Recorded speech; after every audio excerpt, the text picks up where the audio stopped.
Makanya seorang pemimpin itu harus bagaimana lah. Contohnya ini mau lebaran, ya kan? Bagaimana supaya anggota itu dapat uang THR kan? Ya. Nah, disitulah.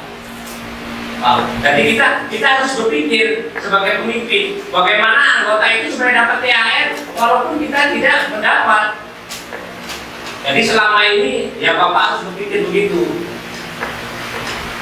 Bagaimana supaya anggota dapat. Jadi kalau sudah bulan Ramadan mau THR, Bapak itu dulu semalam lah, kalau tahun ini udah enjoy aja, nggak memikirkan anggota.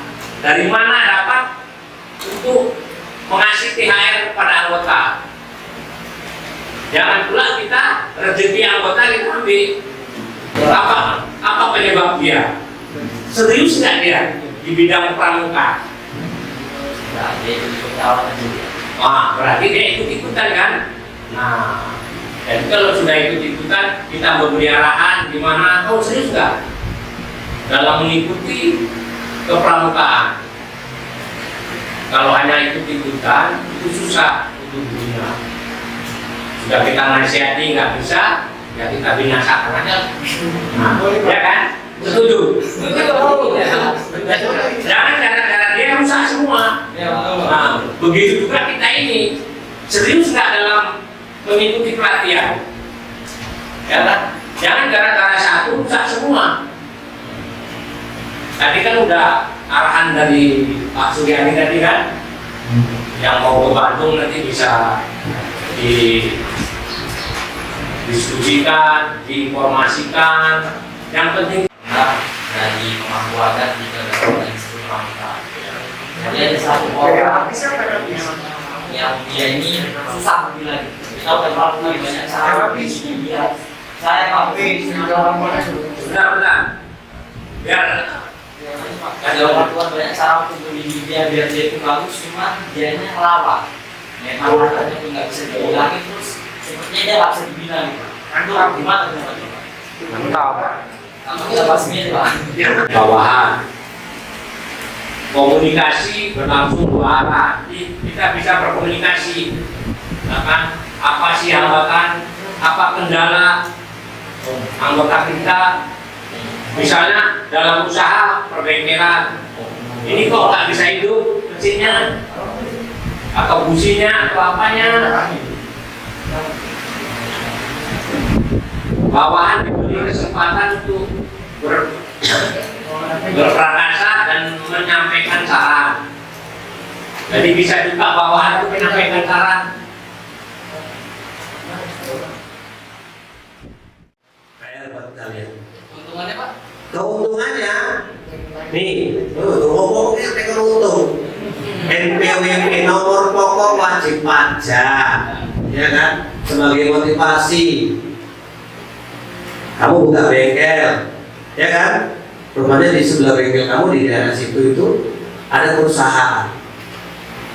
Perusahaan otomotif, pembuatan jalan tol misalnya, ya kan? Mereka ingin bekerja sama dengan kamu, kerja bagus, asal dipanggil jadi. Kereta servis bagus, mobil oke. Tapi perusahaan itu perusahaan besar. Pak, saya mau kerjasama. Yang ditanya NPWP mana? Jangan takut punya NPWP terus kan bayar pajak tiap bulan, tiap minggu. Enggak, ada caranya. Ada caranya dalam pengisian itu supaya kita enggak bayar pajak. Tapi kita punya nomor wajib pajak. Nomor wajib pajak itu untuk siapapun yang menggunakan anggaran, menggunakan uang. Sekarang pegawai, honorer, guru, yang lain harus punya NPWP.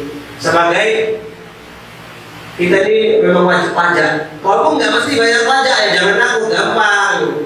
Jangan dibuat penghasilan yang sebulan itu 20 juta ya kena pajak. Masih ada yang 1,5%, kecil kok pajaknya. Seandainya kita bayar pajak pun masih untung. Kenapa? Lebih nggak untung lagi kalau kita kena dorongan itu. Nah, seperti itu. Kita harus punya nomor wajib pajak. Mau yang bayar pajak kita, Mau yang bayar pajak perusahaannya terserah, kita harus menghormati pajak. Misal ada borongan itu 1 juta, ya kan?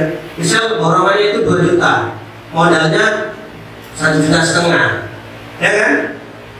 Rupanya kita nggak punya NPWP, nggak jadi, ya kan? Seandainya jadi kita punya NPWP nggak apa-apa, modalnya 1,5 juta tuh. Nah, kita terima 2 juta, kita bayar pajaknya paling 110.000, kan masih dapat untung kan? Itu kecil, karena 2,5%, tergantung pajaknya jadi semana yang dikenakan. Kalian semua harus punya NPWP pajak. Ada yang tidak punya NPWP? Angkat tangannya. Harus punya. Udah lapor SPT. Lapor SPT pajak itu. Lapor. Supaya kita nggak ada hutang. Lapor SPT juga online. Semua buat NPWP sekarang online kan? Dulu di BJ kantor dekat gor BJ itu kita mesti ke sana. Sekarang kita di sini aja. Katakan 1 jam selesai. Dikasih gambar kartunya, di print. Bahkan kalau konsepnya itu sebenarnya dia diantar ke alamat rumah kita melalui kantor pos. Makanya nggak punya warung dia, nggak punya butik dia, nggak punya tempat sablon dia, tapi dia bisa ambil borongan yang ada di sekitar sini, bisa ambil borongan Pemda, Bupati, ya kan? Karena apa? Karena dia punya izin. Bahkan memborong bangunan itu di rumahnya satu pun nggak punya dia. Ya kan? Ada yang memborong kenapa? Dia punya izin dia. Begitu ada jalan dia bawa berkas dia. Masuk duit ke rekening dia pakai. Nggak punya kompetensi, nggak semen nggak bisa. Kok bisa jadi memborong? Apakah dia punya modal? Jangan jadikan modal jadi alasan.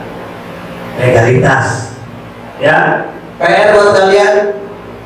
Pelajari NPWP secara online, pelajari apa untuk EDP. Nanti saya tanya, dan nanti mungkin ada prakteknya. Nah, berbeda kalau mau langsung praktek, tapi ini 2 video strip bisa apa? 1 video YouTube-nya, 1 praktek kan? Nanti dikasih password ya Pak? Hah? Nanti dikasih password ya? Bisa. Maksudnya pelajari dari sekarang, secara mandiri. Nanti kalau ada tugas memang nggak punya apa, kita nggak pening-pening lagi. Ya, supaya itu maju. Persaingan seperti itu. Gambarnya tadi tukang kredit kita di bengkel kita yang nggak izinnya, jadi pakai bayar duit dia sendiri kan. Tapi kalau duit yang mau dibayarin oleh perusahaan, mana bornya, mana stempelnya, stempelnya ada nggak izin usahanya, ada nggak NPWP-nya, itu yang akan disana, ya. Nah, perizinan itu nggak kalah pentingnya. Bahkan banyak orang nggak punya kompetensi, tapi dia jual perizinan aja. Tapi kita harus punya kompetensi supaya apa kita tahu. Nah, karena kita di sini dididik menjadi seorang mengajar tips. Berarti kalau guru teacher gitu kan, namanya R kan ujungnya. Jadi kalau manajemen manajer sama leadership itu beda. Bedanya kalau dia manajer, dia yang mengelola sebuah usaha. Kalau leadership pemimpinnya. Ya. Jadi kalau leadership itu kalian nanti yang membuka usaha, pola jangka panjangnya mau jadi apa usaha itu, gitu. Itu manajer, leadership. Tapi kalau manajemen dia mengelola, ya. Karena manajemen itu sifatnya ada 4 fungsinya. P-nya itu planning, direncanakan, O-nya organizing, di organisasi, A-nya activating, dikerjakan, ya. Baru C-nya controlling atau dievaluasi. Biasanya kalau kita berencanakan, kita buat usaha apa, bengkel. Setelah buat usaha bengkel, organisasi kita bukanya jam berapa sampai jam berapa, misalnya minggu juga buka, silakan. Siapa yang kerja, kalau udah buka cabang bagaimana cara mengelolanya. Activity lakukan, kalau sudah dibuat planning, dibuat struktur organisasi, kerjakan. Setelah dikerjakan ternyata nggak sesuaikan target gitu. Contoh bahasa target itu begini, misalnya kita berharap 1 hari itu minimal 5 artinya 5 bagi yang datang servis atau lain sebagainya lah gitu. Ya, kalau kita buka jualan mungkin target 1 hari 50 orang yang membeli. gitu. Ternyata nggak sampai. Atau gini, hari ini 50, besok kosong, besok lagi 20, sebulan penghasilannya lebih besar modalnya daripada penghasilan. Pertanyaannya, multi-level marketing, ya Bu ada waktunya Bu, datang ke top, Bu ada waktunya, sales, ya benar sales. Multi-level marketing sekarang itu, nggak lagi, kecuali rokok. Kalau rokok ya kan ada yang pakai bus, mereka top situ ada agennya. Apa? Rokok itu kalau online nggak ada wujudnya. Orang-orang nunggunya itu lama gitu kan gini. Kita belinya di Shopee, kita mau merokok belinya di Shopee. 4 hari kemudian baru bisa merokok. Cocok. Nggak sempet lagi kan? Udah gentak semua lah gitu ya. Itu maksudnya. Jadi kalau pelihara seperti itu dia yang sifatnya cepat. Bentuknya yang tak tersentuh, memang nggak tersentuh. Kita cukup nengok gambar. Udah bisa, oh ini jualan, oh ini jualan. Kita udah tahu dari bentuknya, tapi nggak tersentuh. Keprihatinan menyangkut keamanan. Ini yang via internet itu punya kekurangan. Gak selamanya di TikTok itu dipasarkan itu bagus. Bahkan LGBT ada di sana. Bener? Bener. Dan udah terpampang gitu. Kayaknya nggak isi mereka berbuat seperti itu. Gitu. Tapi keterbatasannya keamanan. Lebih banyak kayak gitu Pak? Ya, mohon maaf, izin walau ini puasa, mohon maaf. Maka muncul persepsi seperti ini. Inilah yang membuat anak-anak sekarang itu menikah usianya muda. Iya, karena memang kalau dulu kita kan nggak, saya ya, kalau mengutarakan suka sama dia itu pakai kertas lembar. Tulis dulu, lempar gitu. Iya, balik lagi ya. Gitu. Ada yang namanya comblang sama comblang, kawan-kawan nih gitu. Ya, berdua naik sepeda motor. Sekarang nggak perlu kawan. Cukup apa kabar? Udah video call. Dengan muka. Ya kalau ini maaf ya, kalau muncul negatifnya, benar kan? Itu yang kita sayangkan di sini keterbatasan. Ya, ada yang mau kemari buka usahanya, berarti kita butuh modal. Kalau kemari berarti udah siap-siap bayar nasional per bulan. Kalau nggak sampai target, tokonya di sana. Jadi sabar semua ya? Campur-campur ada. Jadi ada yang dari luar sahabat juga. Oke, saya lanjut ya. Ini keuntungan menjadi wirausaha itu kan salah satunya juga bengkel itu kan. Ya ini semuanya apa ya? Otomotif ya. Jadi kan untuk keuntungan menjadi wirausaha itu yang pertama kita bicara itu tentang profit, keuntungan.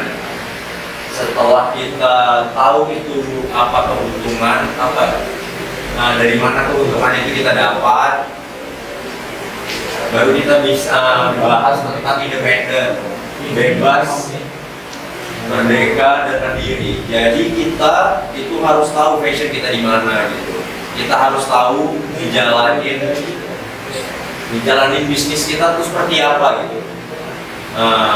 Otomotif itu bergeraknya kita arahnya kemana gitu, ataupun kita modifikasi itu tuh semua tuh harus kita tahu gitu, maunya gimana. Kita harus nyaman ngejalaninnya gitu.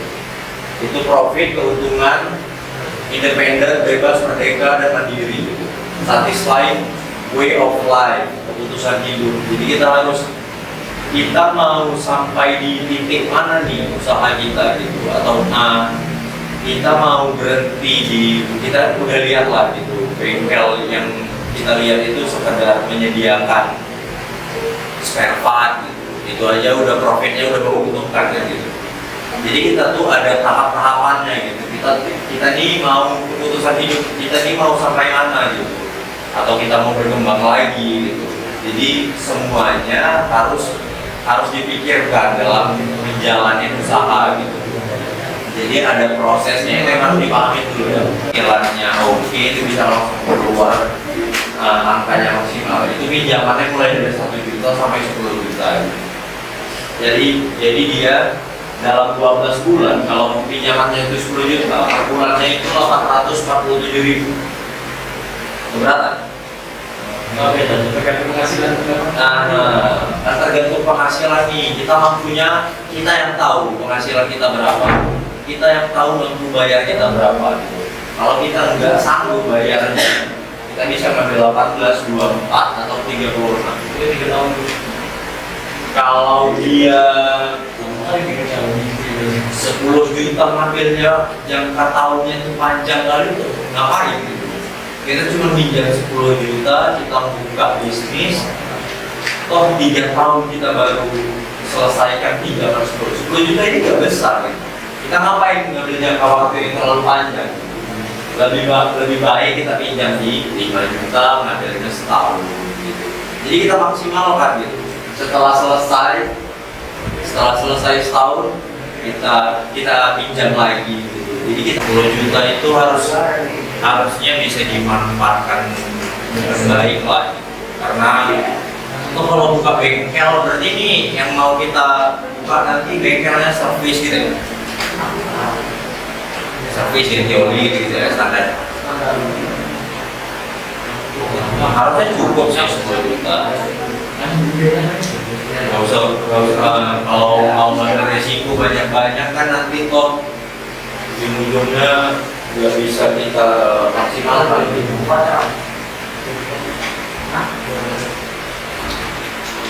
Jadi yang di sini tadi, yang ini ada simulasi yang lain. Bisa ngambil sepeda motor itu banyak. Jadi yang mau kita tanamkan itu ya pinjam modal. Dengan bidang keilmuan saya yang mungkin sedikit nyenggol nih, tapi kalau saya lihat tema besar di sini kan keterampilan teknik ya. Nah, jadi nyenggol saya mungkin ada di soal perencanaan bisnisnya. Ya, kebetulan saya ini basic ilmu saya adalah dari ekonomi, dari akuntansi. Ya. Tapi kemudian pengalaman praktisi saya ini sudah 5 tahun berkecimpung di dalam studi keuangan bisnis. Ya, karena saya juga punya usaha dulu sebelum saya menjadi dosen di dalam. Nah, jadi sebelumnya supaya saya juga memahami karakter daripada adik-adik, kita beradik berabang aja lah, karena saya juga nggak terlalu tua sebenarnya, baru 47, baru 46. Awal 46, jadi nggak terlalu, enggak, di sini kita beradik berabang. Saya menganggap adik saya. Jadi saya basic saya dulu sekolah saya S2 saya nggak di sini. Jadi saya waktu itu ada di Malaysia tahun 2004 sekitar 20 tahun yang lalu. Dari situ saya selalu bergaul sama teman-teman saya. Ya, waktu bersama yang ngambil S2. Nah, kebetulan kami ini ada 5 orang dari Indonesia yang sekolah di sana. Ternyata teman-teman kita di sana orang Malaysia itu umurnya udah tua-tua dari kita. Waktu itu program saya adalah master bisnis, ya, bisnis administrasi. Jadi mereka bilang, ini bahasa Malaysia lah ya, awak kerja apa gitu kan, maksudnya kerja apa di Indonesia sana? Saya bilang saya fresh graduate, saya lulusan baru lulus sekolah dulu gitu. Oh, ini yang di sekolah bisnis ini adalah orang yang pertama mau naik pangkat, yang kedua dia sudah punya bisnis, jadi mau mendalami ilmu bisnisnya secara ilmiah.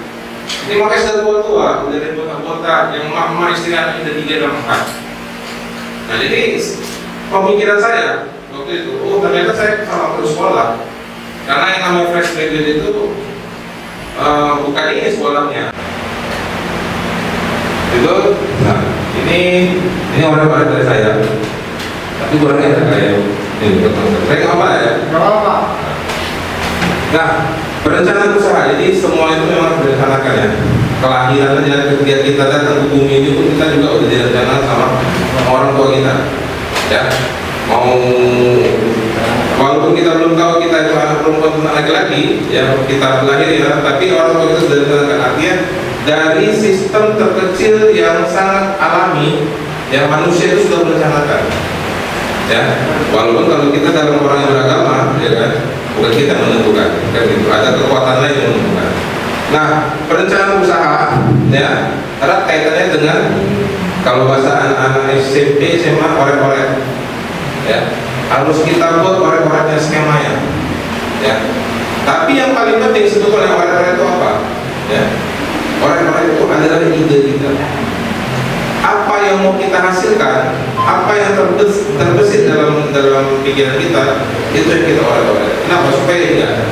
Jadi pengalaman saya, ada teman saya di budidaya juga, dia itu kalau di rumah dia, di sebelah tempat tidur dia itu ada pulpen sama kertas.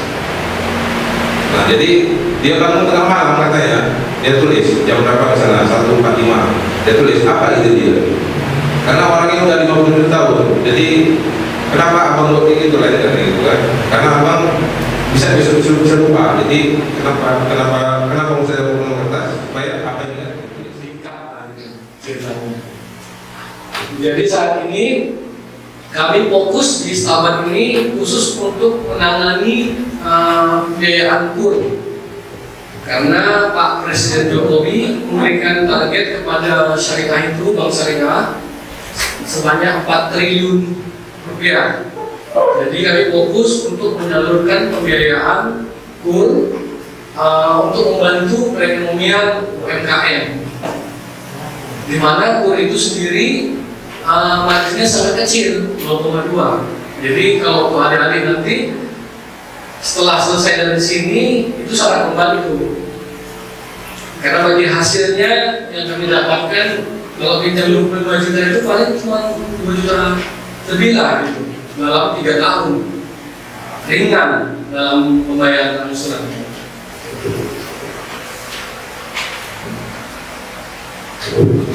Ini contoh-contoh betul-betul untuk UMKM. Mungkin semua sudah pada tahu lah ya, semua segmen usaha, baik itu di plasma namanya, kalau kita sebutkan plasma di pinggir-pinggir jalan itu UMKM semua. Jadi kami hadir di sini untuk membantu permodalan bagi usaha UMKM, usaha mikro, kecil dan menengah.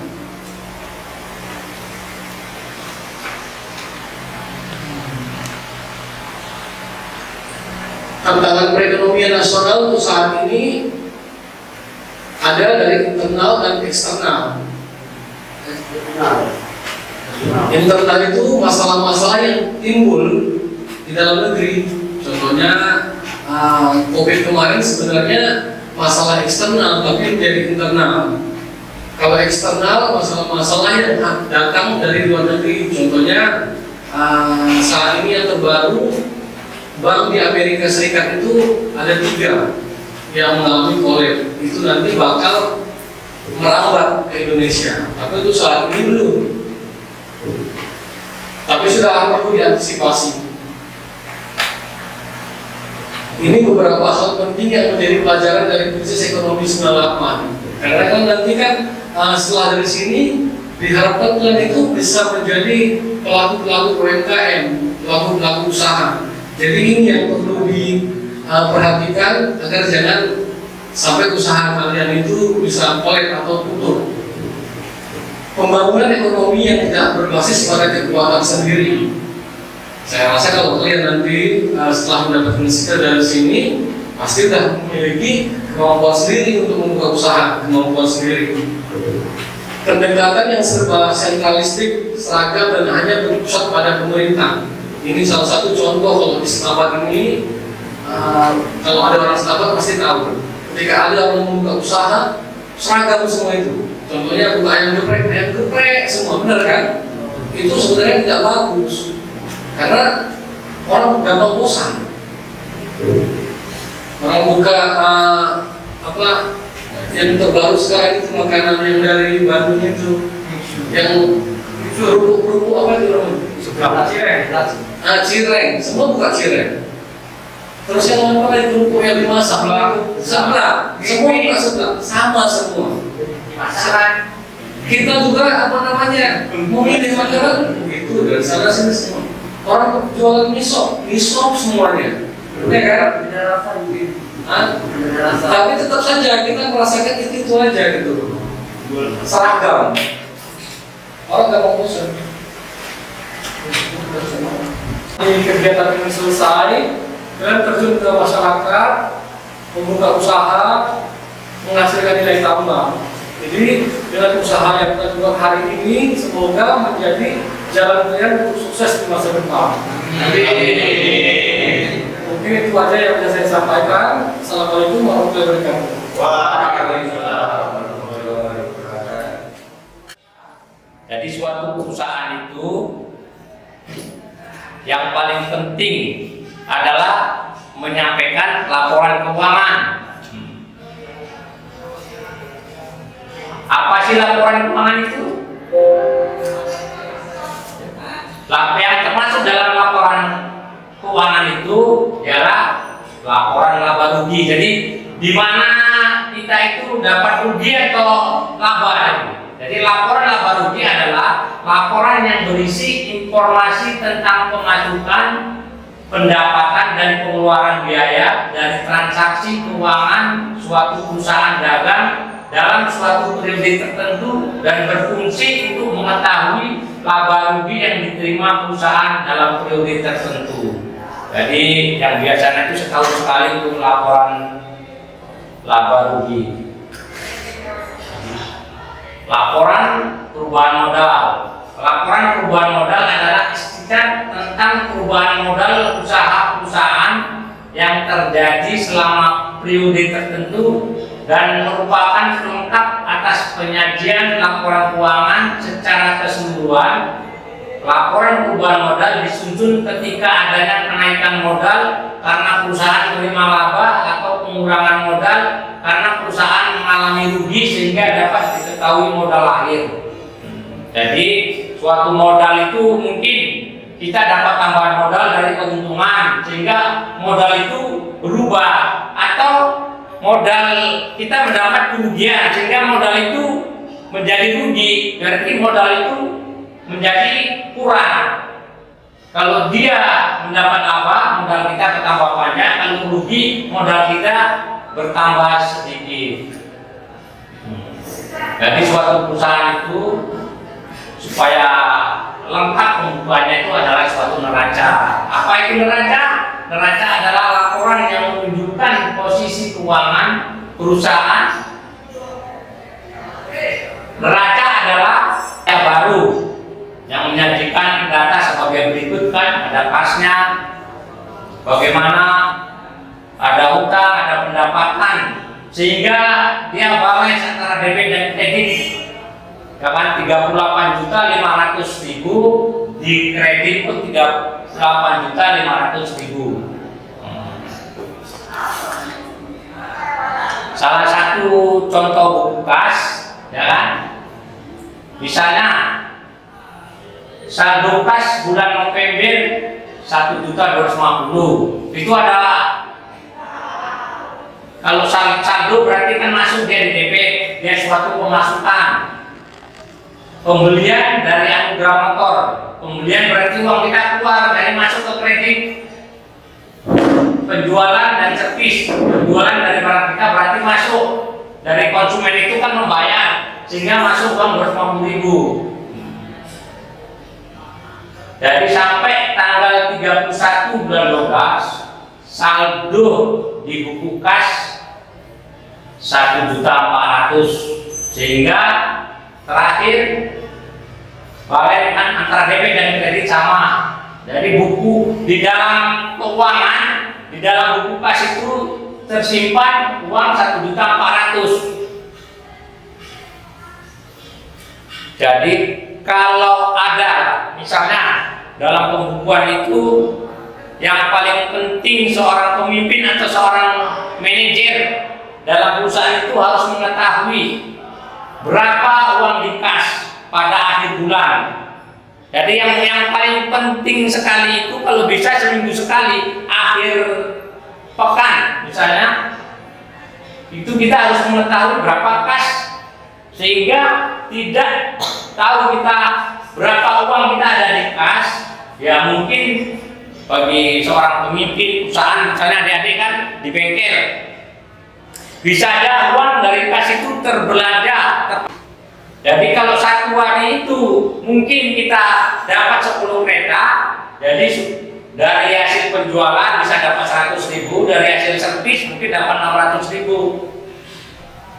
Jadi 600.000 tambah 100.000 jalan 70.000. 700.000, nah, ya kan? Jadi kan udah lumayan.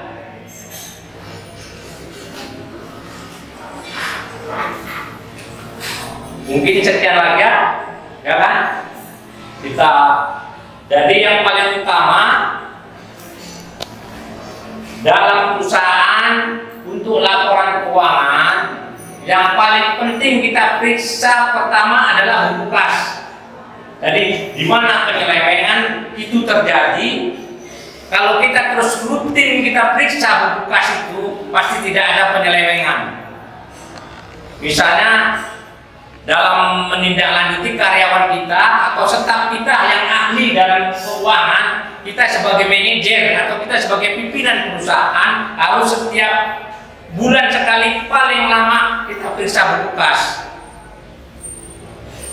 Karena buku kas ini kalau tidak diperiksa, disinilah yang bisa terjadi penyelewengan atau pemakaian yang tak terduga bisa terus berlanjut, sehingga kalau kita tiap bulan kita periksa pasti buku kas itu penyelewengan dapat dicegah sedini mungkin. Hari ini saya akan berbagi tentang cash flow kuadran, yaitu panduan mencari kebebasan keuangan. Supaya apa? Supaya kita tahu di mana posisi kita sekarang dan supaya kita tahu kita akan kemana sekarang. Nah, ini adalah profil ataupun orang yang menemukan konsep ini. Beliau adalah Robert T. Kiyosaki. Beliau adalah seorang pengusaha, investor, motivator, dan penulis. Nah, sebagai seorang pengusaha, kita harus banyak belajar di luar, banyak belajar dari orang lain, banyak membaca. Karena apa? Sebagai seorang pengusaha, sebagai seorang wirausaha, diri kita adalah apa yang kita baca.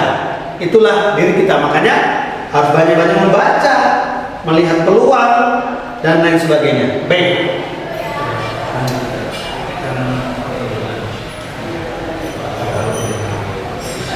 Oke, next. Nah, beliau adalah Robert Kiyosaki, lahir 8 April 1947. Pekerjaannya adalah investor, usahawan, penulis, dan motivator. Beliau lahir dari pasangan Amerika Jepang. Baik, ini adalah sedikit gambaran dari cash flow kuadran yang ditemukan oleh Robert T. Kiyosaki. Pilihan untuk memenuhi kebutuhan. Nah, ada 4 kuadran. Sekarang kita berada di kuadran yang mana? Dan sekarang kita ingin pindah ke kuadran yang mana? Baik, yang pertama employee. Ini adalah gambaran dari seorang pekerja, pegawai, karyawan, buruh, kuli. Nah, inilah mereka. Mungkin sebagian daripada kita masih berada di zona ini.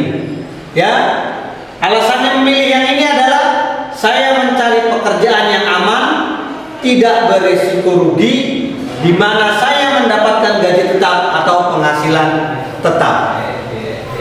Pendidikan disesuaikan dengan penghasilannya, waktu terbatas karena rutinitas, pergi pagi, pulang sore, pergi pagi, pulang petang. Inilah mereka. Tidak bisa memerintah diri sendiri. Kenapa? Karena semua pekerjaan yang kita lakukan sudah dikonsep oleh orang lain. Jangankan kita memerintah orang lain, memerintah diri sendiri saja tidak bisa. Resiko umur yaitu zona aman semu. Zona amannya itu dapat gaji, dapat penghasilan, ya kan? Tetapi resiko umur, ketika kita selesai kontrak, ketika kita umur pensiun, di rata-rata kita di sini pengusaha mandiri, pengusaha yang baru, rata-rata kita berada di sini. Selanjutnya adalah business owner ataupun big boss ataupun bos. Dia adalah seorang bos, ya. Saya menciptakan lapangan kerja dan mempekerjakan orang-orang profesional di bisnis saya. Dia kerja dibantu dengan karyawannya, dibantu dengan tenaga profesionalnya, ya kan? Memiliki karyawan ratusan, ini bos. Dan saya bisa melakukan hal-hal yang saya sukai. Terserah dia mengapain hari ini. Semua pekerjaannya sudah dihandle oleh tenaga-tenaga kami, oleh manajer-manajernya. Tinggal duduk tenang, sekali-sekali lihat pembukuan, sekali-sekali ke lapangan, ya kan? Sekali-sekali semuanya. Ya, lihat karyawan, lihat perlengkapan, lihat kebutuhan, lihat permodalan, lihat keuntungan, itulah kerjanya, ya kan? Pendidikan perlu memang harus berpendidikan, oke pendidikannya. Waktunya bebas. Apakah hari ini dia mau masuk ke kantornya, atau hari ini mau jalan-jalan, atau hari ini mau di rumah, bebas. Karena juga di bos, semua pekerjaannya sudah orang lain yang menghandle-nya, yang mengerjakannya. Bos untuk diri sendiri, ya kan? Bos untuk diri sendiri dan bos juga untuk orang lain, karena dia punya staff untuk orang-orang tradisional, punya karyawan, punya buruh, ya kan?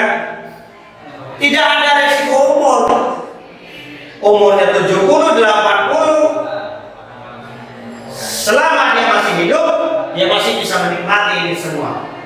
Sebelum dia diwariskan dengan keluarganya, sebelum dijual asetnya, sebelum ditutup perusahaannya, dia masih menikmati ini semua.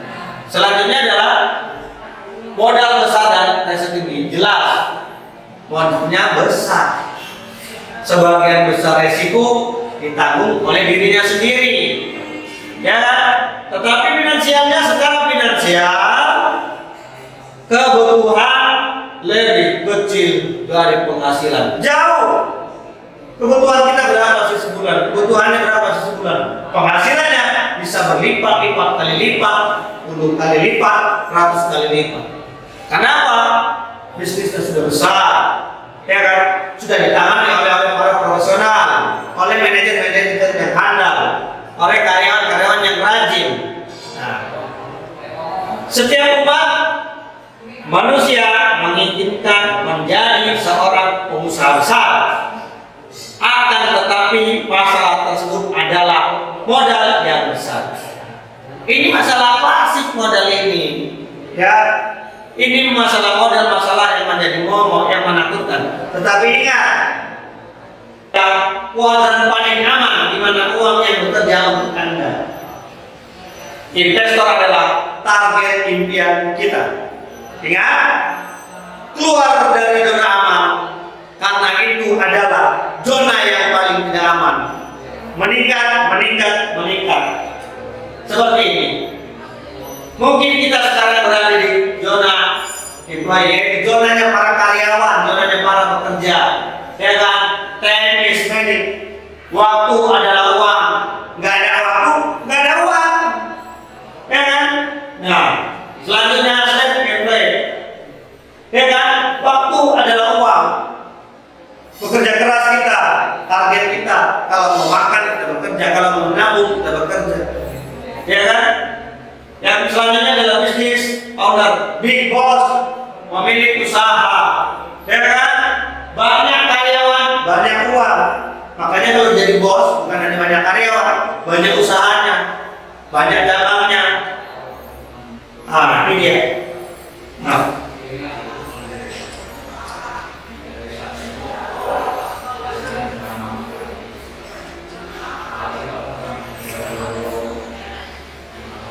Selanjutnya adalah investor. Uang kita mencarikan uang. Uang mencarikan uang. Uang sedikit mencarikan uang yang lebih banyak. Uangnya banyak, lebih banyak lagi. Nah, di manakah zona kita sekarang? dan ingin kemanakah kita sekarang? Ayo kita rancang mimpi kita, karena kita harus bermimpi. Tapi jangan lupa bangun dari tidur kita untuk mewujudkan mimpi tersebut. Oke? Dimanakah kita sekarang? Ingin kemanakah kita? Oke, terima kasih. Semoga tercapai semua cita-cita kalian, selesaikan tugas kalian, penuhi takdir kalian, apa yang kalian inginkan. Terus belajar, jangan menunda.